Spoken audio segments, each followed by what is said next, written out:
Well, hello, this is Dr. Will Wheat, and today we're going to talk a little bit about some things I've learned uh, um, the last past year from our ministry and from talking to our members and other pastors that are situated around the country. We done had some discussions.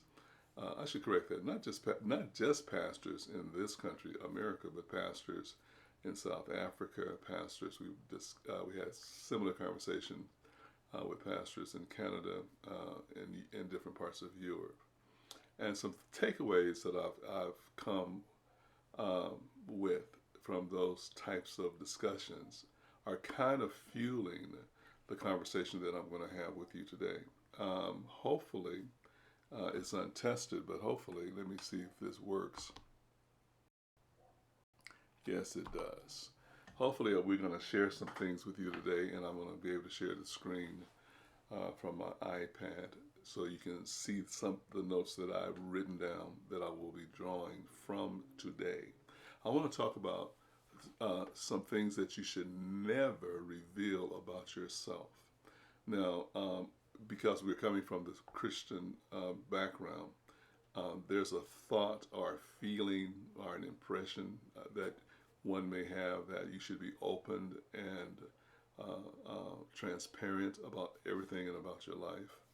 That's one uh, frame of thought.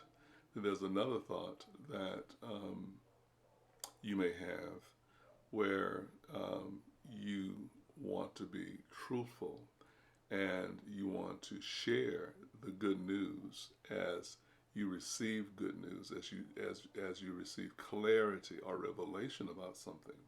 You want to share it so others can hear it and apply those types of things to their lives and maybe um, have the similar result in their life that you're having in yours. So you want to share these things, especially those of us who are teaching. Because once we are teaching, we want to share what we have learned, what is being revealed in our consciousness, and what we have intuited from Scripture and from life itself.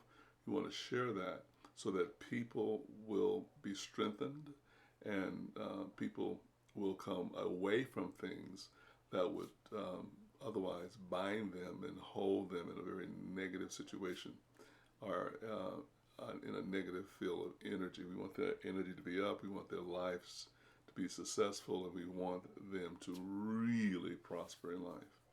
That may be a surface um, um, definition or feeling that you have. It may be surface, but if we look deeper, we got to remember that a lot of things that we do are driven by our ego. The fact that we want to be the one that rescues people from their problems. We want to be the one that discovers an answer that everybody could use. We want to be, consciously or subconsciously, your special teacher. We want to be the person who you look up to as a guru. We want people to put us on a pedestal. And sometimes, because we share things with certain people, and those that we're sharing with haven't heard what we're talking about. They think that we're holy, they think that we're super righteous and super spiritual, and they put us up on a pedestal. And that's not good for anyone to be on a pedestal. We'll talk about that through these notes as well.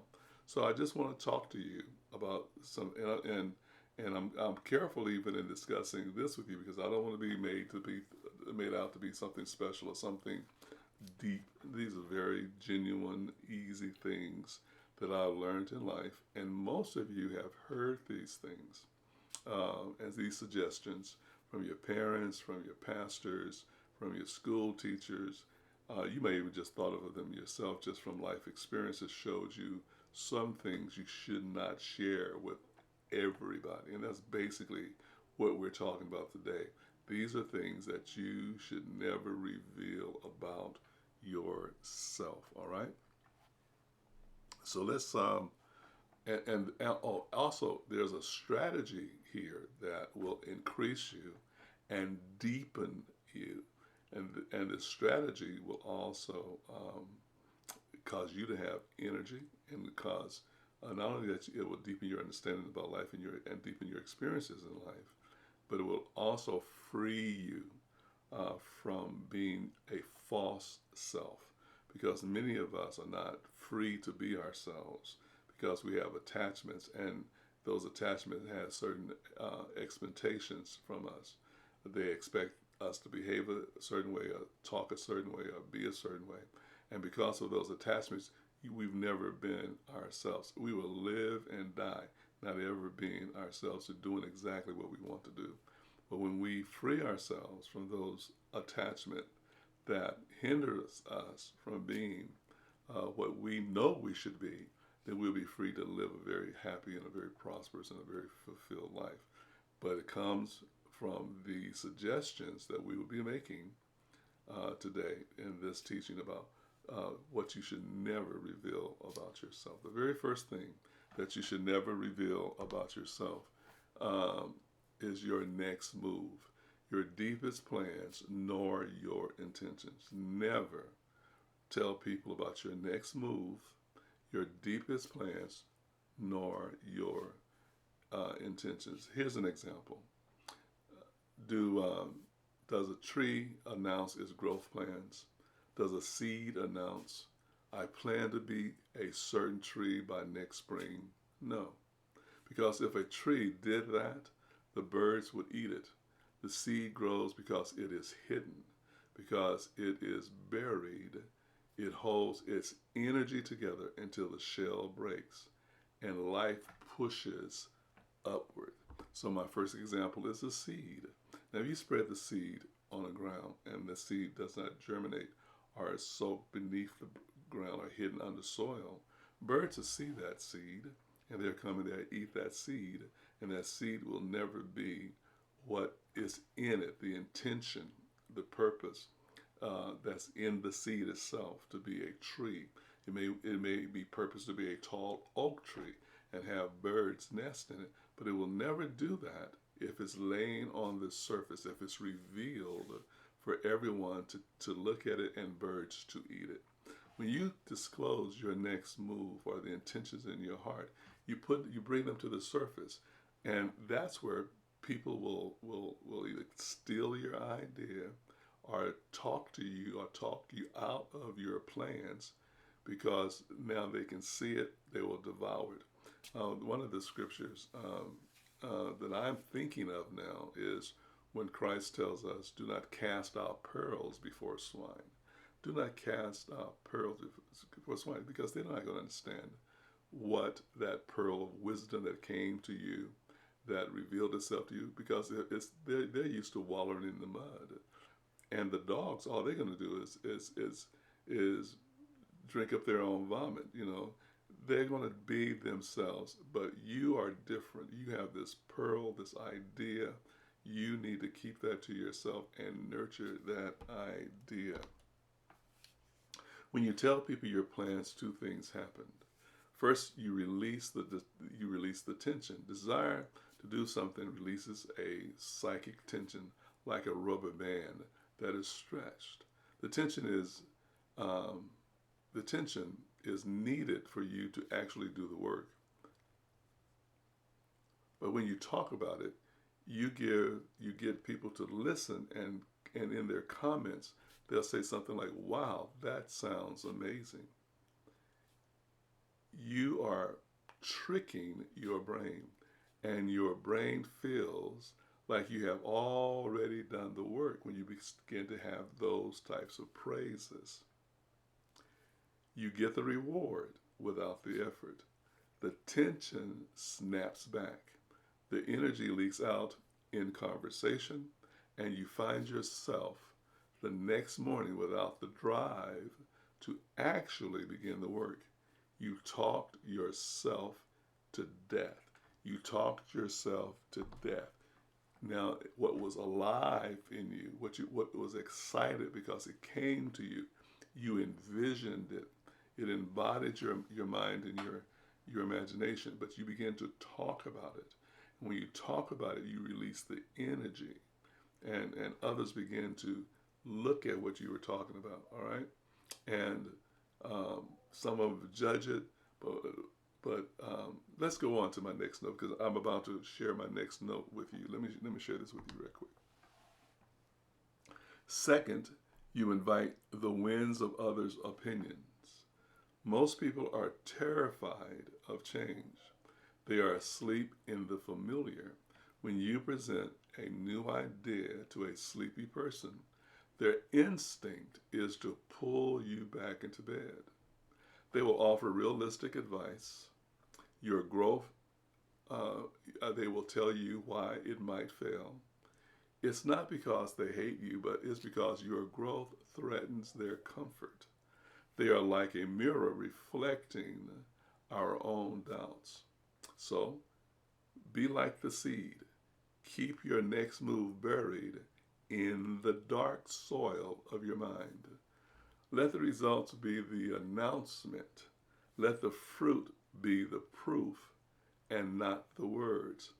Work in silence and let your success make the noise. Let your success make the noise. Work in silence. Don't say anything. Don't announce it. Don't talk about it. You can talk to yourself about it. You can, if there's someone, a significant other that's in the journey with you, you can talk to them.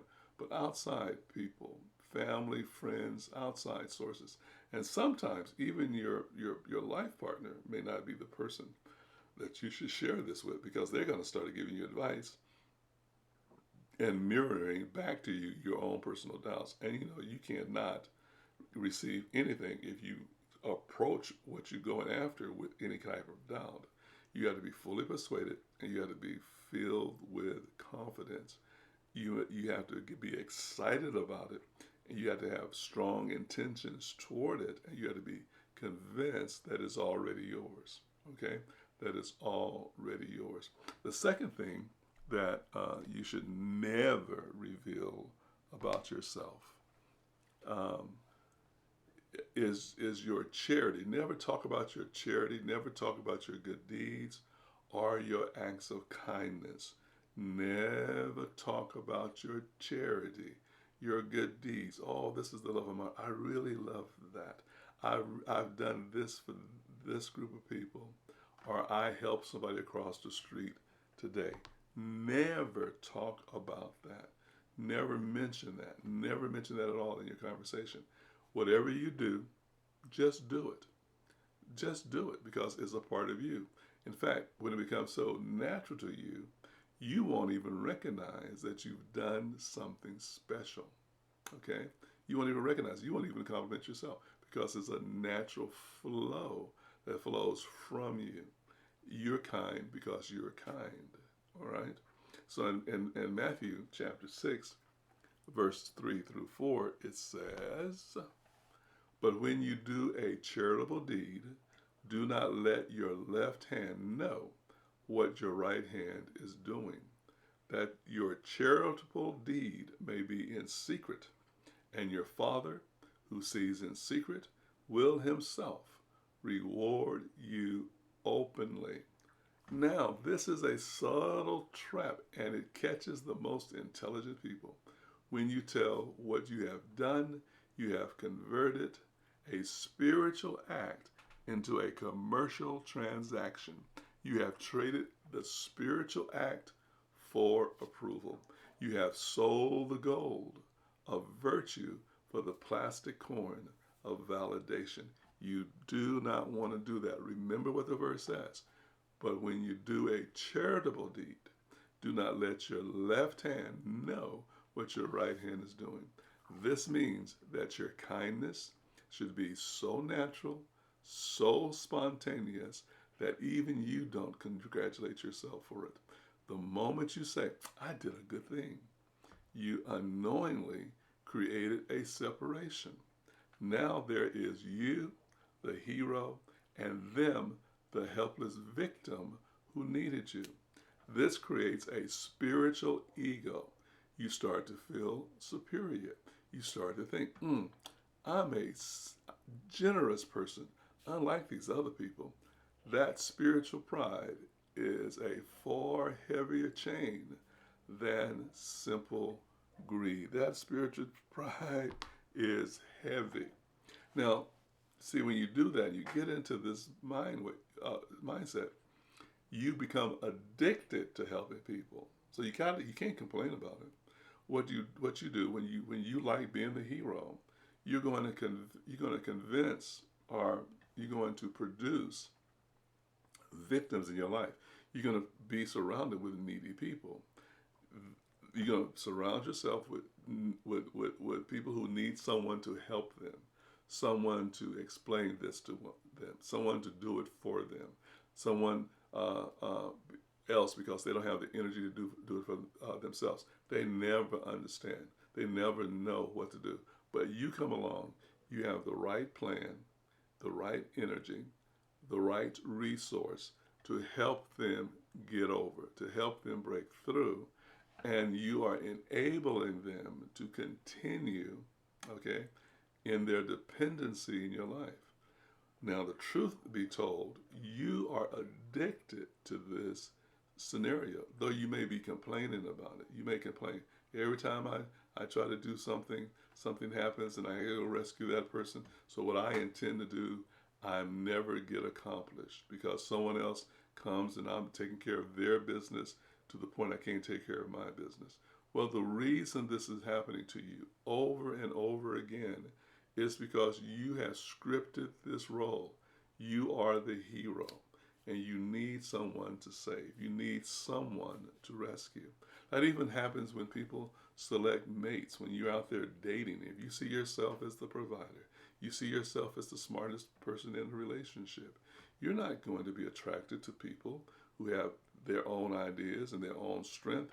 You're going to be attracted to people who ultimately need you. They may have a strong personality, but when they're broken down, they need you, and they need you to help them get over a particular problem that they can't get over or handle themselves. So you become their rescue. You become their resource, and you like it. You like how it feels. You like their appreciation of you, and so they know you like it, and they will continually present opportunities for you to save them. They will continually present opportunities for you to be the hero, to boast up your ego, either your natural ego or your spiritual ego.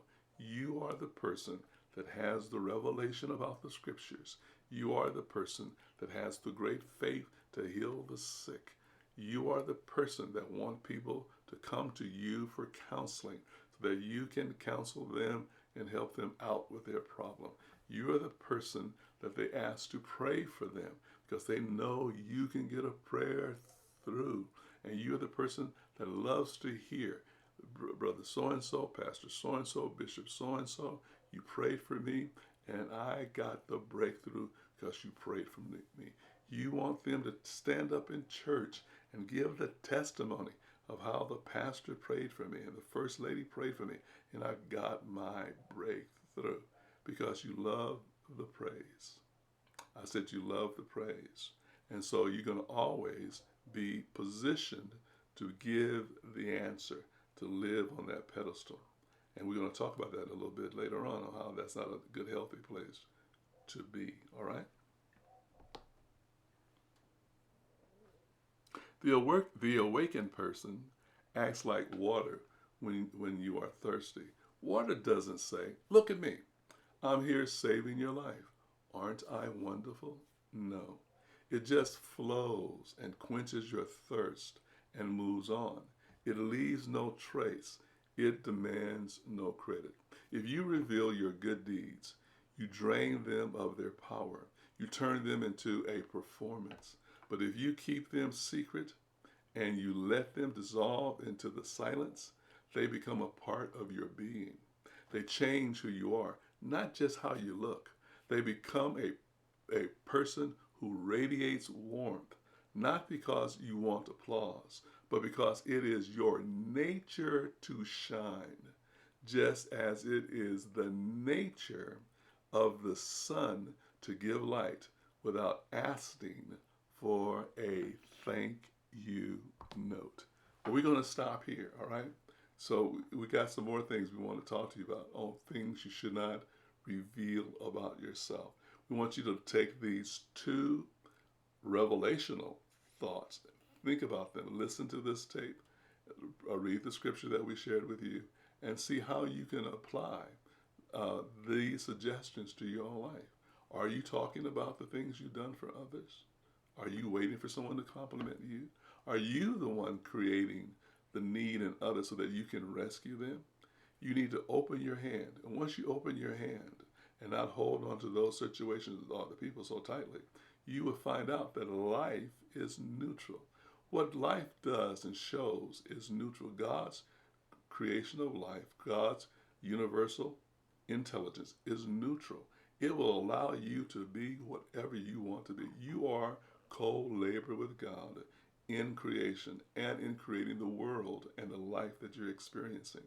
We're going to have to take responsibility for the life that we are living because we made space within ourselves to experience within ourselves the things that we're experiencing. No, we don't call for the tragedy. No, we don't call for the heartaches, but we've made space. We've been hypnotized. We have been lied to and finagled and positioned and framed to a place where we just accept anything. But also, there's some things that will never happen to you because you have no space in yourself. Though the world, the prince of the air may come to you with a particular suggestion because you made no space for it, it'll never bother you. You can only be tried, tempted, and tested by those things that you made space for in your own life.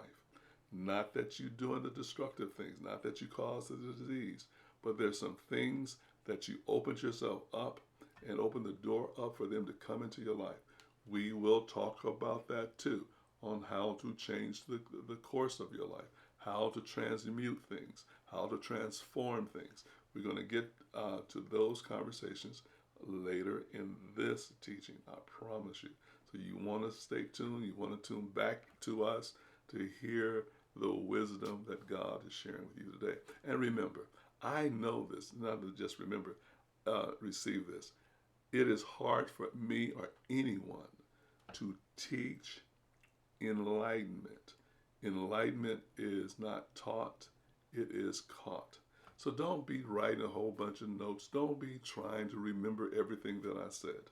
Just receive it, be present when the words are coming toward you, and let your intuition lead you into the light that's within you. Unveil. Let the Spirit of God work within you according to your course, according to your time, according to your moment of enlightenment. These words have come just to introduce you to the light, to another way of thinking, to something else to consider. And when you think about it and you meditate on it, God not only will use what I've said to you, but He will take you to a place that you've never been in your understanding, and the light will come on. Right? And you'll find that within you is the things that you're listening to, and receiving from me. You'll find that in you, the things that I'm saying had already been there, even before I said it. And in you, we will find an agreement. I'm saying it, you're here, you thought it, there's an agreement, and that truth will be established in your life. All right? All right, this is Dr. Weed, reminding you that God has plans for your life, and none of those plans include defeat.